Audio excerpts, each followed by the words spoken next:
Hola amigos de Contexto. Bueno, como es ya tradicional, como hacemos en este programa, damos las noticias del primer trimestre de las informaciones que maneja el Banco Central, tanto económicas como otras actividades que también hace el banco. Julio y yo comentábamos aquí fuera de cámara que entre las facilidades, vamos a decir, que brinda el banco, ya tienen también un app para el iPhone o para el Android. el Android, exacto, lo que fuera. Y la verdad es que son cosas... Y esa aplicación puede recibir informaciones, documentos, estudios de forma instantánea, confiable y segura. Sí, no, la verdad es que... Toda la información estadística tú la puedes tener a golpe de un app. O sea, no lo hemos bajado, pero les prometemos que los vamos a bajar para decirles pues cómo es el funcionamiento, si es ágil y comentarles. Y entre otras cosas también tenemos aquí una información bien interesante, que es que el Banco Central de la República Dominicana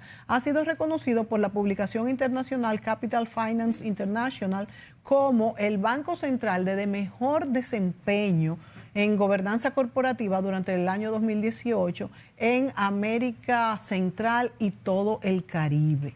Esto atendiendo a la ejecución de su política macroeconómica, que por supuesto es determinante para el crecimiento registrado en el país en los últimos años, como todos sabemos. El promedio de crecimiento fue de un 6.3% desde el 2013 al 2018.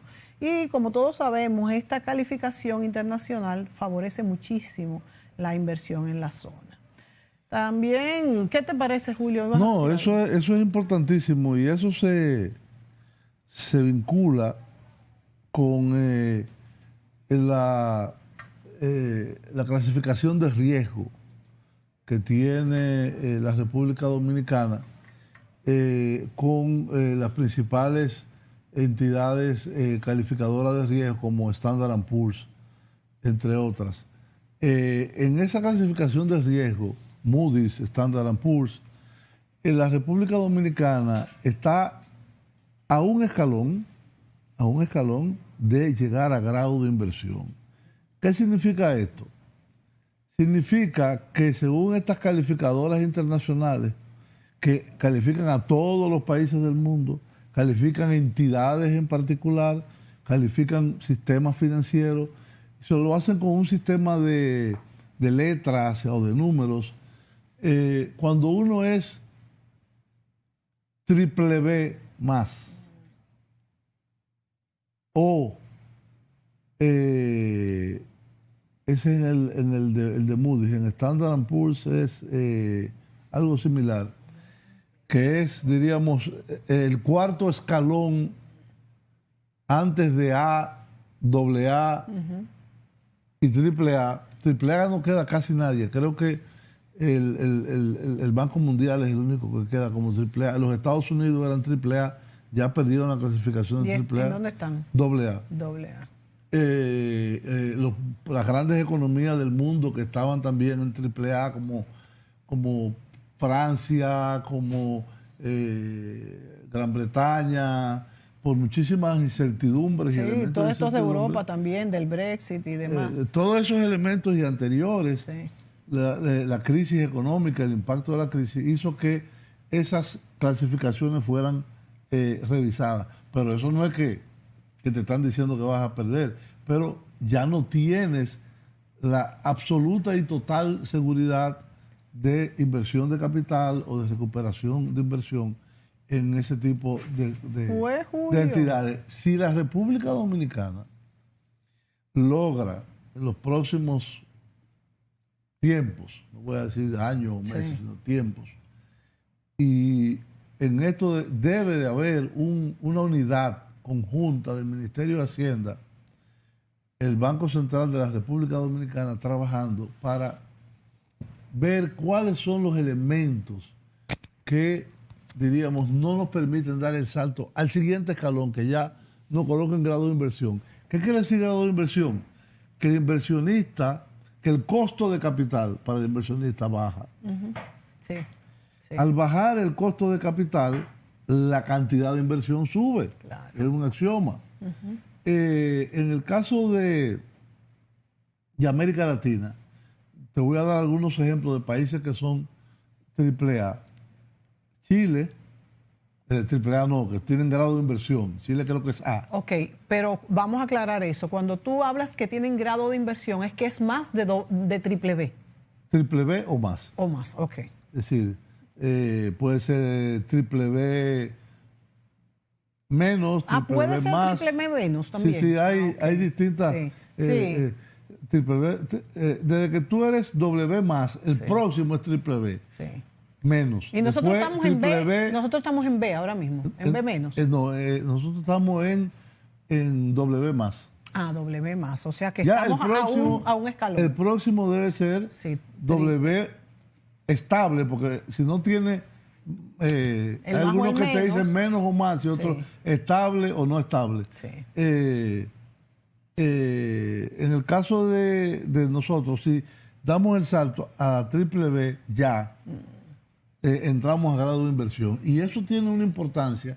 Y hay países que inclusive tienen unas economías con elementos de menos crecimiento y de más incertidumbre que tienen grado de inversión. Porque no es que esto sea un axioma matemático.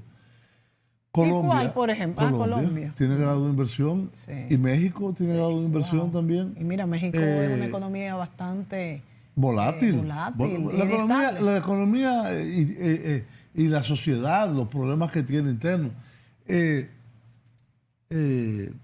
el caso de República Dominicana, evidentemente no solo son criterios financieros. Claro, políticos, de criminalidad. Por ejemplo, en un momento yo recuerdo, cuando yo estaba en el Banco Central, uno de los problemas que teníamos era que teníamos unas reservas extremadamente bajas. Porque teníamos un sistema financiero con poca capitalización. Porque todos esos elementos son tomados en cuenta. Entonces, tú haces para decirlo, tu shopping list, tu lista de compra, y tú dices, mira, este ya lo cumplí, este lo cumplí, este lo cumplí, este lo cumplí, este lo cumplí. Dos preguntas, Julio. Eso te iba a decir. Por ejemplo, las reservas internacionales, que es un ítem tan importante, está cumplido.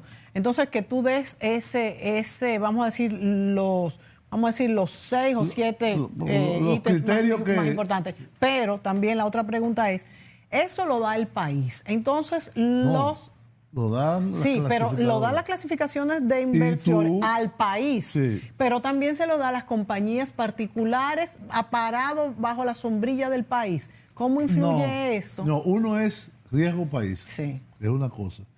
Entonces tú tienes, por ejemplo, para un caso, Banco de Reserva. Exacto. O Banco Popular. Los bancos centrales no se clasifican. O cualquier otra entidad financiera.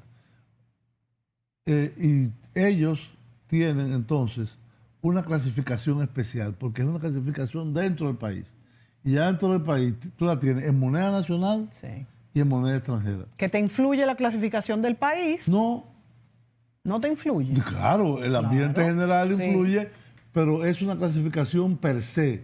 Diríamos, standing alone, dicen los americanos. Solo. Para ti. Sí. Por ejemplo, yo sé que el banco de reserva creo que es AA. Muy bueno. O más. Sí. AA más, algo así. El Banco Popular anda igual.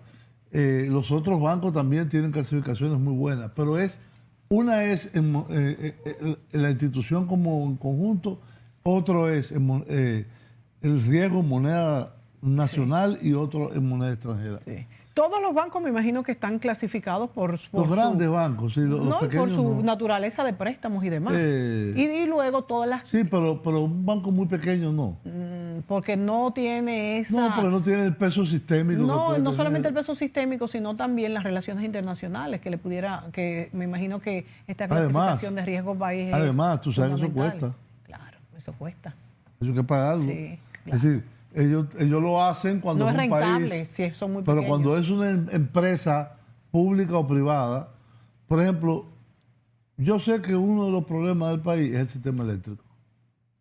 Para las empresas también para la clasificación del riesgo país. Sí. Y también porque el costo de energía es muy alto. Claro, lógico. Y eso, ¿qué puede hacer el Banco Central o qué puede hacer el Ministerio de Hacienda? El Ministerio de Hacienda puede incidir en una política de reducir los subsidios y la ineficiencia del sector eléctrico. Pero ya eso es todo un conjunto de cosas. Por ejemplo, los niveles de cobro en en el sector eléctrico. Esos son elementos que inciden, porque el abastecimiento de energía es fundamental para una economía moderna. La infraestructura portuaria y de carreteras, vial, por supuesto, todo eso influye también. Que ha mejorado tremendamente en nuestro país en los últimos, vamos a decir, años. Muchísimo, sí. Muchísimo. Este país tiene, creo que son 7 aeropuertos internacionales, sí. Extremadamente activos. Y lo que quiero decir... Entonces, los factores negativos, vamos a decir, para que no lleguemos a triple B, es... No es en particular. Yo no tendría que leer el último informe de Moody's o de Standard & Poor's y decirte, estos son los que están influyendo en que la clasificación. Entonces, yo recuerdo cuando yo estaba en esos menesteres, lo que hoy es el Ministerio de Economía o lo que era en el Banco Central, yo tenía, ellos te llaman, los oficiales, y te dicen, miren, ustedes tienen que hacer más hincapié en esto. Sí. Este tema es el que le ha dado esta clasificación menos favorable o más favorable. Entonces, para eso, yo lo que siempre dije, hay que hacer una unidad de trabajo de 2 personas altamente calificadas, con un alto nivel de conocimiento de los mercados financieros internacionales, bien pagadas, con capacidad de movilización, de irse de aquí para allá, allá para acá, y estar en contacto permanente con esos oficiales que son los que nos dan la clasificación. Eso lo hizo México y le dio resultados. O sea que México subió su clasificación a partir de esa gestión. Hicieron una unidad de trabajo para la clasificación internacional. Julio, los últimos bonos, y nos tenemos que ir a la pausa, pero los últimos bonos que se transaron del gobierno de la República Dominicana fueron muy bien acogidos. ¿Fueron triple B? ¿Fueron doble B? No, ahí tú muestras la clasificación del país. Del país, por eso te digo. Pero la clasificación del bono te lo da la tasa de interés. Entonces, claro, si tú tienes por ejemplo, te voy a poner un ejemplo. La República Dominicana tiene un riesgo en país en tasa de interés de 350 puntos básicos. Entonces, ¿qué se hace? Esos 350 puntos básicos, que son 3,5, se los suma a la tasa de interés de los bonos del Tesoro de los Estados Unidos a 10 años. Sí. Si, vamos a suponer, los bonos están a 2 y tu riesgo país es de 350 o de 300, entonces tú deberías estar pagando entre 4,5 y 5,5. Sí. 4,5 es una excelente colocación, 5,5 es el promedio. Más de allá yo no la aceptaría. Sí. Entonces, ahí es que hay que tener el conocimiento de estos mercados para poder realmente tener unos resultados favorables. Y por eso, el hecho de que aquí hay gente que critica, y perdón que me esté cogiendo unos minutos, sí, hay gente que critica de que la deuda pública ya no es como era antes, con organismos multilaterales, sí, a tasa fija. Yo no lo veo negativo. Mientras tiene sus cosas buenas y sus cosas malas. Mientras un país más desarrollado más se va a los mercados internacionales. Más va a los mercados de capitales. Sí. Es decir, tú vas a ver, yo no te voy a decir la deuda pública de Japón o de Gran Bretaña, no, sino que no usan los otros tipos de instrumentos.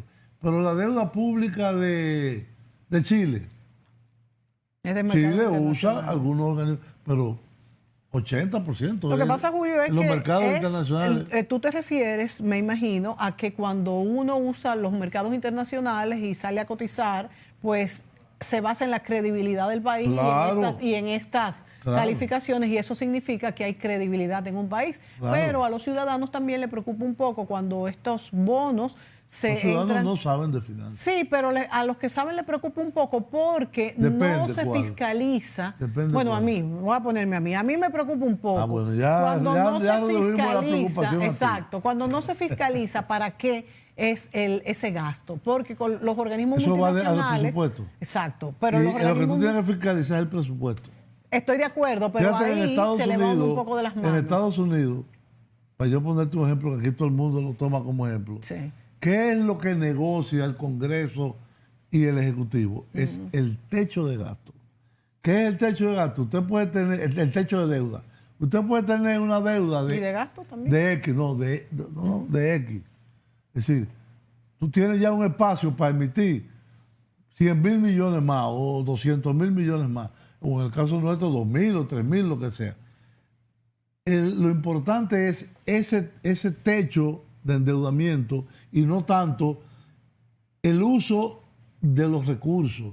Porque tú puedes hacer una emisión de apoyo presupuestario, que es la gran mayoría, Por eso. o tú puedes hacer emisiones específicas como la última que se hizo para Punta Catalina. Sí, sí. Que fue dado que los bancos extranjeros y el Banco de Brasil no dieron el financiamiento, hubo que hacer una emisión. Claro, pero esos proyectos, cuando es para proyectos dirigidos, a mí lo que me da como esa tranquilidad de que se sabe para lo que se va a usar y la rentabilidad Eso de de ese países- proyecto, de sea países social o económica, muy esa. pobres. Sí, de países muy pobres por Y lo que tú mentalidad decías. de país pobre. Sí, es cierto, ¿eh? Estás totalmente de acuerdo porque es que te tienen que estar fiscalizando. Es como cuando uno alcanza la mayoría de edad, que ya el papá no lo tiene que estar fiscalizando. No, pues tú ganas tu porque dinero. sabes cómo, vamos a decir, distribuirlo y cómo pagarlo.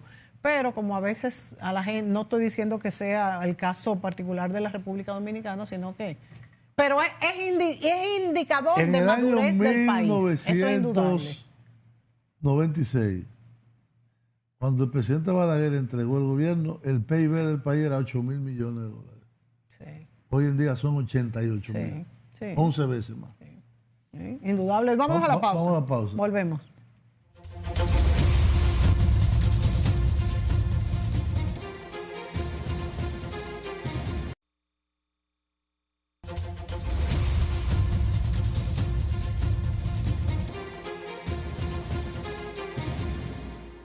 Bueno, Julio, aquí tenemos también el IPC, que es el índice de precio al consumidor, que es un índice que a todos nos interesa, ¿verdad? Siempre estamos muy pendientes de cuánto subieron los precios al consumidor.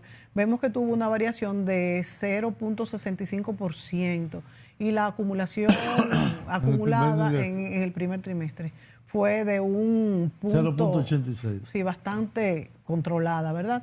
Y por supuesto, estos se distribuyeron entre transporte por el alza de la gasolina y algunos alimentos y bebidas principalmente. Sí, alza del petróleo internacional y por supuesto alza de la gasolina.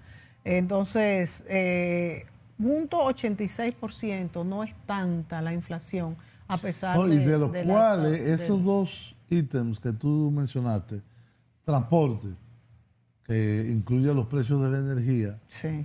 y alimentos y bebidas no alcohólicas, explican el 85, casi el 85% de lo que del subió. incremento. Sí. Es decir, los otros sectores solo explican el 15%, lo que quiere decir que en su gran mayoría, 1.8% en total de incremento, el transporte es el peso mayor, y eso es, nosotros somos tomadores de precios.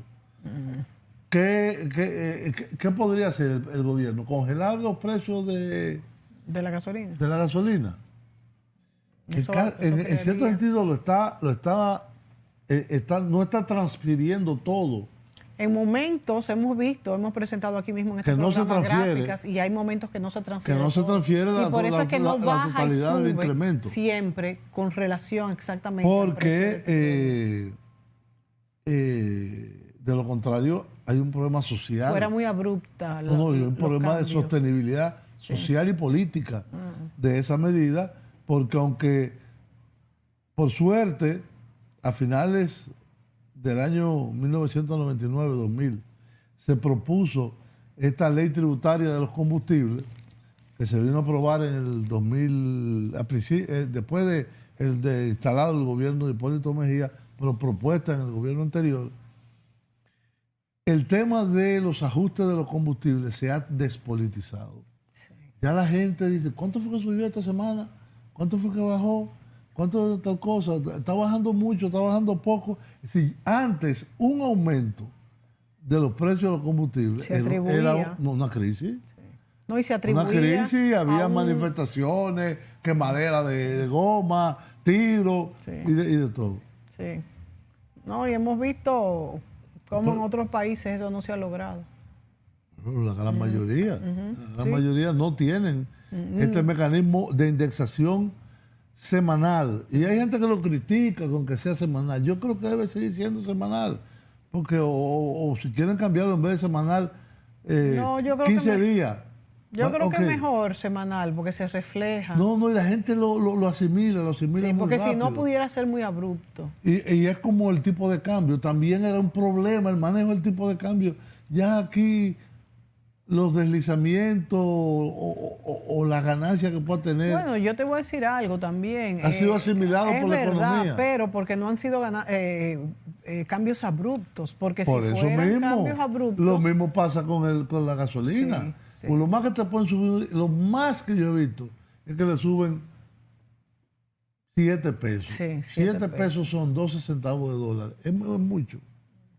Es mucho para subirlo de un tirón. Pero eso es una vez que yo recuerde, normalmente 1 peso, 2 pesos, 1 peso, 2 pesos.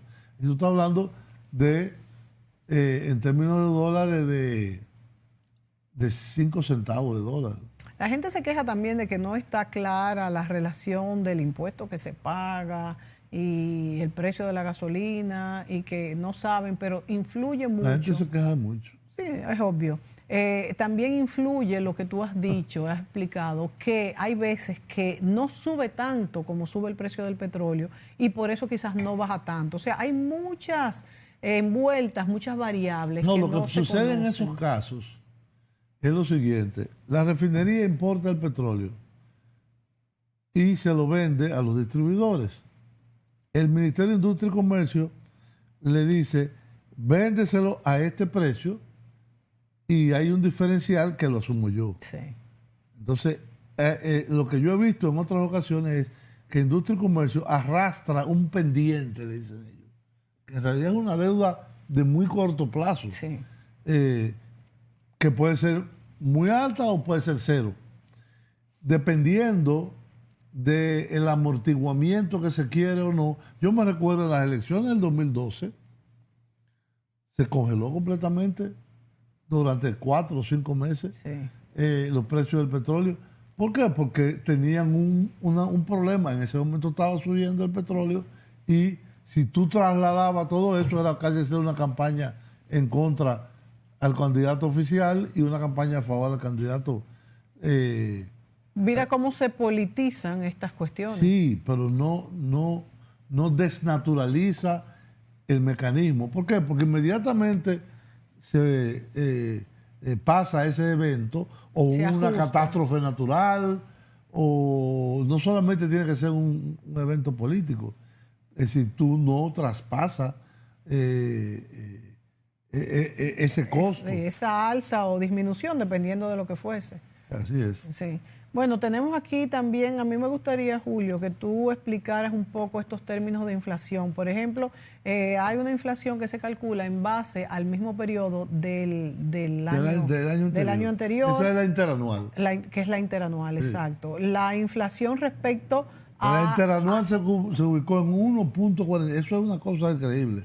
Tomando en cuenta que el programa monetario del Banco Central, que es aprobado por la Junta Monetaria, es decir, el programa monetario es el conjunto de objetivos cuantitativos que se fija el Banco Central en términos de política monetaria, política cambiaria, la cambiaria no hay una meta cuantitativa, política de metas de inflación. Entonces, la meta de inflación es el norte de la política monetaria, es decir, lo que conduce a la política monetaria es mantener bajo control la inflación.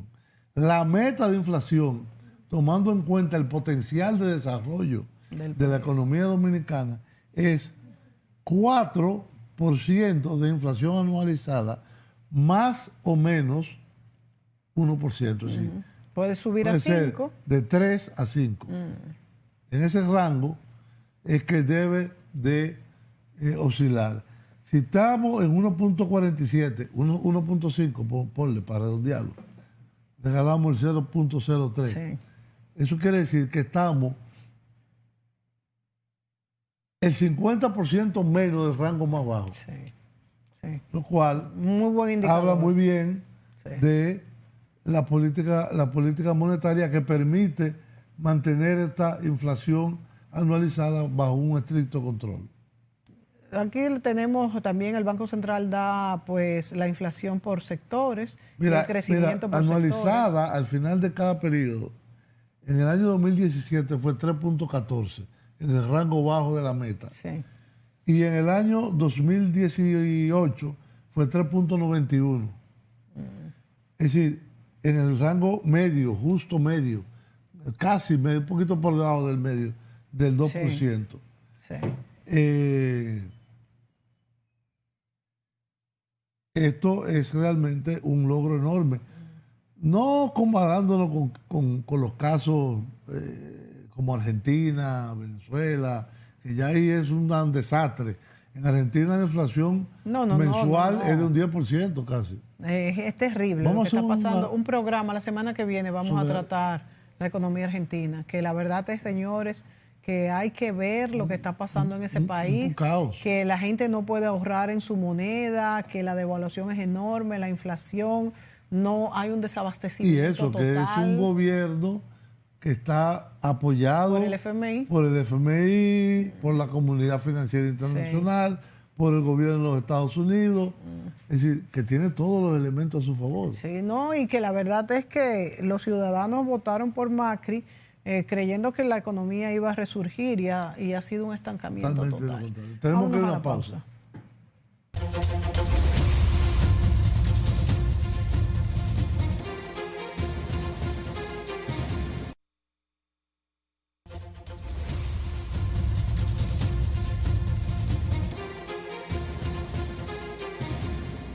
Bueno, Julio, no sé si viste aquí entre los informes del Banco Central, señalan que el gobernador Valdés Albizu se reunió con tesoreros de bancos múltiples y habló sobre las plataformas electrónicas de negociaciones de divisas. ¿Cómo funciona esto? ¿Tú tienes idea de qué se hace aquí con estas negociaciones en una plataforma electrónica? Lo que hace una plataforma electrónica de negociación de acciones, de negociación de títulos, valores, o en este caso del mercado cambiario de divisas, es que las decisiones están despersonalizadas, están desmaterializadas. Sí, sí. Es decir, tú entras a una pantalla y hay oferentes, hay compradores, y eso permite que los equilibrios en el mercado financiero sean libres. No, sean transparentes. Exacto. Y no tengan de por medio cualquier negociación individual que quiera hacer una persona, cualquiera. Sí, sí, sí. Entonces, al tener una plataforma electrónica de negociación de divisas, que la crea el propio Banco Central y la pone a disposición del sistema financiero, el sistema cambiario se hace mucho más transparente. Entonces, en ese sentido, en febrero pasado, el gobernador realizó una jornada de capacitación a los bancos múltiples y asociaciones de ahorro y crédito, a las que fueron familiarizándose con el funcionamiento de la referida plataforma, porque tú no puedes decirle, aquí está la plataforma. Claro. No, hay que formar a los tesoreros y hay que formar el personal que trabaja en el área, perdón, que estoy un poco afónico, en el área internacional. En esta reunión se hizo entrega de los requisitos para poder iniciar la fase de instalación de la plataforma electrónica. Eso es ser unos requisitos de tipo de hardware y software. En los bancos múltiples durante el mes de abril, es decir, el mes que acaba de pasar, una vez culminado el proceso de instalación y pruebas finales, el Banco Central tiene pautado la puesta en funcionamiento del sistema a mediados del mes de mayo. O sea, ya. En 15 días. Sí. Además de la transparencia, es importante también señalar que esto facilita mucho la operatividad de estos bancos que venden y compran las divisas. Así mismo es. Mira, esto que está haciendo el Banco Central es algo similar a lo que ha venido haciendo con el sistema de pagos. El sistema de pagos de un país es fundamental y una de las funciones fundamentales de un banco central es mejorar cada vez más el sistema de pagos. El sistema de pagos es como los factores de una sociedad, las empresas de una sociedad, los individuos, los tomadores de decisiones, intercambian esos pagos que hay que hacerse. Y mientras más transparentes sean, y mientras más bancarizados, porque fíjate que aquí hay gente que cobra. Ya el sector público ayudó mucho y el sector privado formal a bancarizar la economía. Todavía hay muchos sectores que no están bancarizados. Todavía falta. ¿Qué es lo que hacen la gente? Andan con un bollo de papeleta, tanto sucia. Y van pagando en efectivo. Sí, pero hay gente que te ganan 20 o 30 mil pesos y se lo pagan electrónicamente, por tarjeta. La mayoría de las empresas, bueno, es verdad. Van y lo sacan todos y se queda. Y es un peligro, no tiene sentido. Es una locura, porque ¿para qué tú andas con dinero? ¿Para qué ahora, tú sabes, Julio, que eso ha comenzado a cambiar. En nuestro país ya la gente está usando mucho los cajeros. La mejoría del sistema, de los sistemas. Además, la seguridad, que es no andar con un dinero es en plural, los sistemas de pago. Sí. Tarjeta de crédito de amplio uso, tarjeta de débito. Ahora se paga con... Sí, con el celular también a través. Ahora, tú sabes que los bancos deberían de reducir los precios que involucran las tarjetas de crédito y todos estos servicios. Ahí hay un problema porque es caro, es un servicio caro. Hay un costo por transacción que te cargan y hay otro que es... Por renovación anual, que son como 3,000 pesos. A veces más. Una tarjeta que me cobra 9,000. No, yo también tengo una que me cobra mucho más, pero yo te digo, lo normal son 3,000 pesos pero y es mucho. Es altísimo y además la tasa de interés. Sí, porque si uno no paga en el momento, tú tener una capacidad de consumo a través de la tarjeta de crédito mayor alta, que tu ingreso, claro. ¿Qué tú haces? Te financias. Porque ese es el negocio del banco. Sí, bueno, pero es muy caro. Pero tú no puedes cobrarle 60% anual a la persona por esto cuando la inflación es de 1.5. Claro, es que es demasiado caro la financiación por medio de la tarjeta de crédito. Tiene que haber no una imposición de parte de las autoridades monetarias, sino una concientización. No, una inducción a través de las políticas. Sí. Una inducción a que esa tasa de interés baje. Porque, óyeme, yo tengo un problema. Yo necesito 100,000 pesos más, lo más fácil es, mira, y la gente lo que no sabe es que mejor es pedir un préstamo. O con un extra crédito, que es lo mismo que consumir la tarjeta de crédito. Pero tú puedes ir al banco y decirle, hagan un préstamo personal del mismo monto y te cuesta un 18. Por eso, señores, cometan el error de, si les pasa eso que dice Julio, tomarlo en la tarjeta de crédito, vaya mejor a su banco, que se los va a dar, ya los préstamos están mucho más fácil, y va a tener la mitad del interés, o yo creo que menos, ¿verdad? Porque ¿cuánto? Óyeme, del 60 al 18. Ay, Dios mío. Es que es demasiado. Es 3 veces. Es demasiado. Señores, tengan eso en cuenta, no financien tarjeta de crédito. Bueno, ni se financia su consumo a través de la ilusión de la tarjeta de crédito, que es muy fácil. El extra crédito tú llamas o lo haces por internet banking y te ponen 100,000 o 50,000 pesos. Pero, señor, el costo que ese dinero está teniendo para usted es una quiebra. Hay gente que quiebra. Claro. No, yo conozco muchísima gente. Quiebra que inclusive lo que total. hacen es que consolidan ya todas las deudas en uno, porque además esto de pagar tal día, pagar tal otro, nada más eso es algo terrible. Y vuelvo a un Yo solo uso una tarjeta ahora. Yo uso una. Yo tengo 2, pero uso una por si acaso. Saben que a veces es el mismo sistema. Y otra cosa, Julio, que insisto en que aún el costo de operación sin financiarse es caro. Para una persona que gana, qué sé yo, 50,000 pesos, 20,000 pesos, 30,000 pesos y tiene una tarjeta de crédito, es caro el costo de emisión por tarjeta de crédito es caro, le cobran unos fees también. Yo creo que ya dado que hemos conseguido una bancarización, bueno, no es la más alta. Claro, no es la más alta, pero es grande, ya es alta. Pues los bancos ya ganan por volumen. Pues yo sé que tienen sus gastos también, pero yo creo que es mucho lo que se cobra en este momento.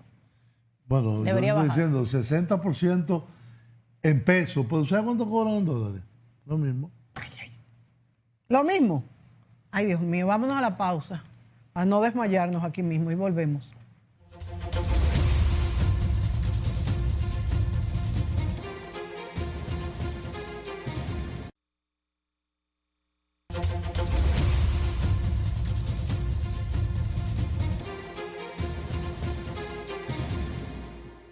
Bueno, Julio, aquí vemos también unas reuniones muy importantes que ellos le llaman la reunión de primavera.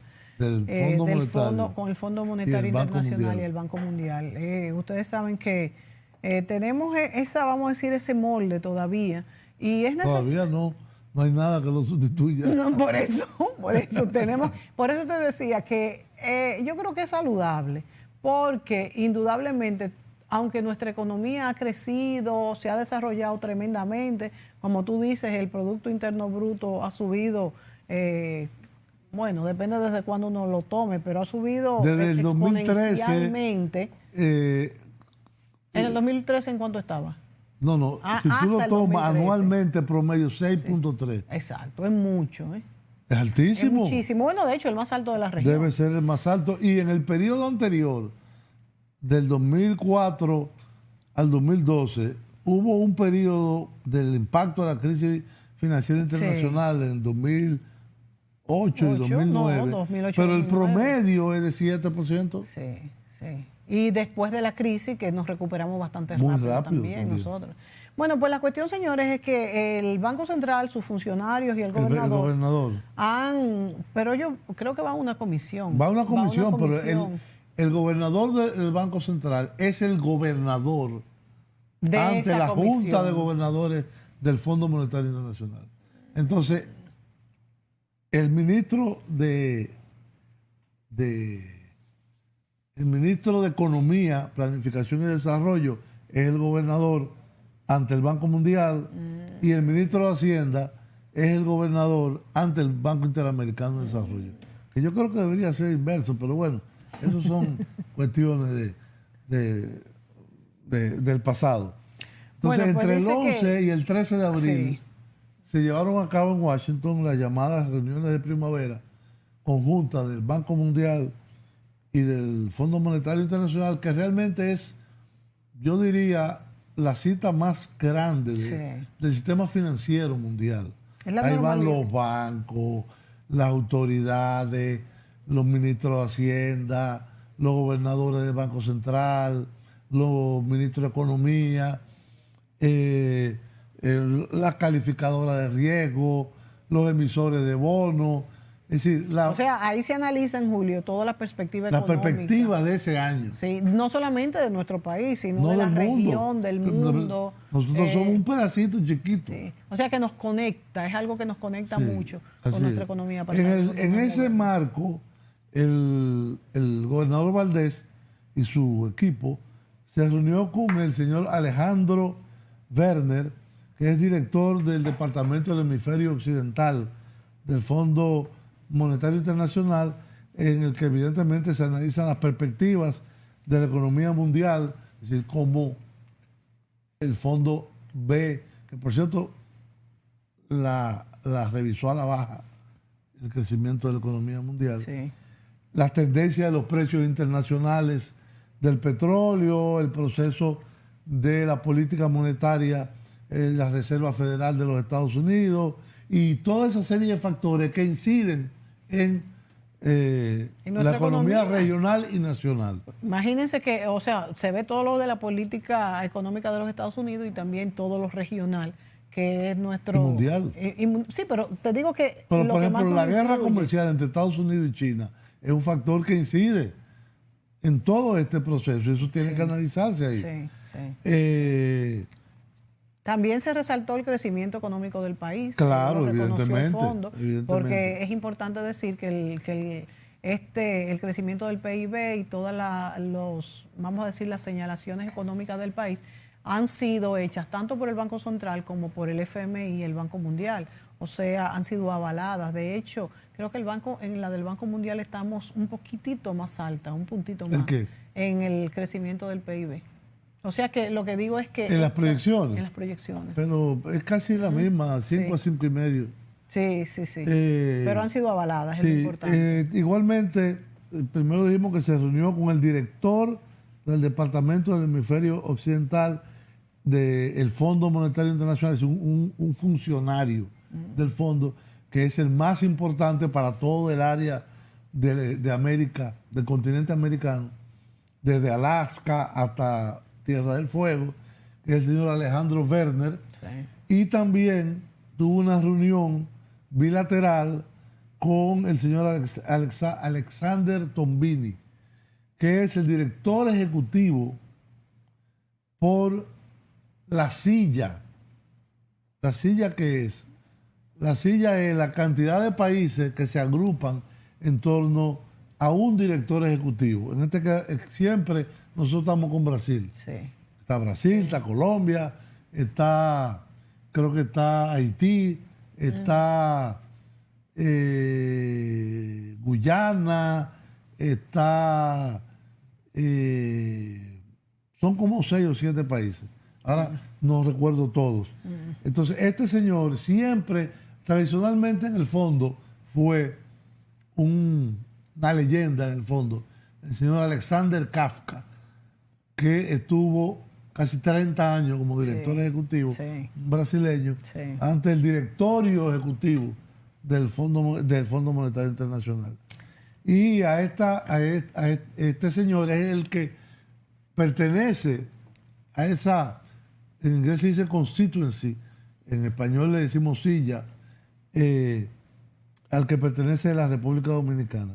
En el encuentro se resaltó el crecimiento del país, el cual para este año se estima en torno al potencial de 5.5%, tal como lo reconoció recientemente la misión del Fondo Monetario Internacional que nos visitó en el marco del artículo 4 del acuerdo constitutivo.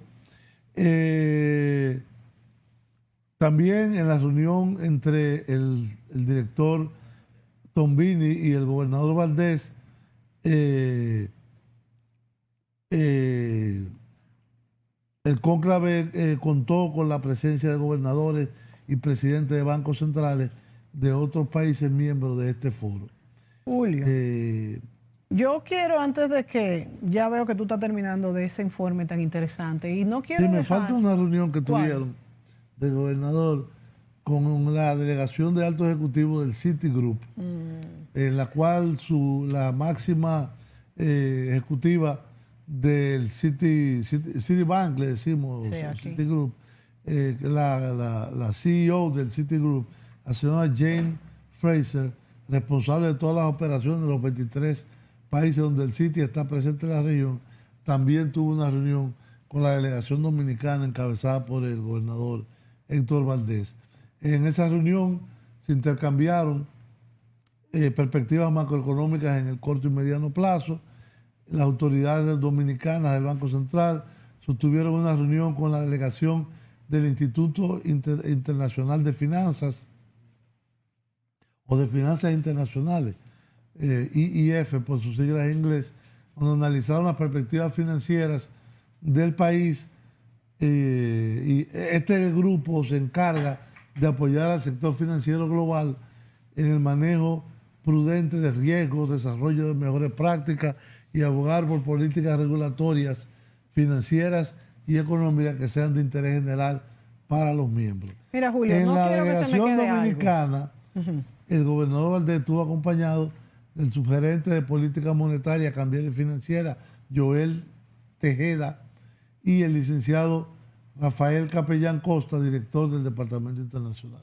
muy interesante, pero no quería que se me quedara, ya se nos acaba el tiempo, destacar algo que no es menos importante y es el apoyo que le da a la cultura el Banco Central de la República Dominicana. Todos los años ellos publican interesantísimas obras literarias de muchísima calidad, pueden ser económicas, literarias.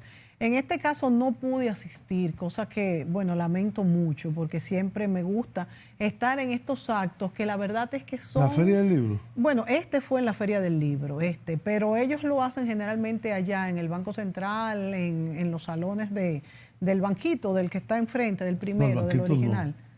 Del original. El banco original. Exacto. Pero le dicen el banquito porque no, es nadie le dice el banquito. Le dicen, si tú fueras va centraliana, le dicen el banco viejo. El la banco sede vieja. Bueno, pues ahí se hacen esta presentación de estos libros y la verdad es que los prologuistas, los que prologan el libro, hacen el prólogo, pues hacen unos comentarios. Aquello es, señores, de extasiarse. Y en este caso, pues se presentaron 2 ensayos, una novela y un poemario, que por supuesto 4, estarán a la venta. Sí, siempre son 4, pero 2 ensayos y una novela. Okay.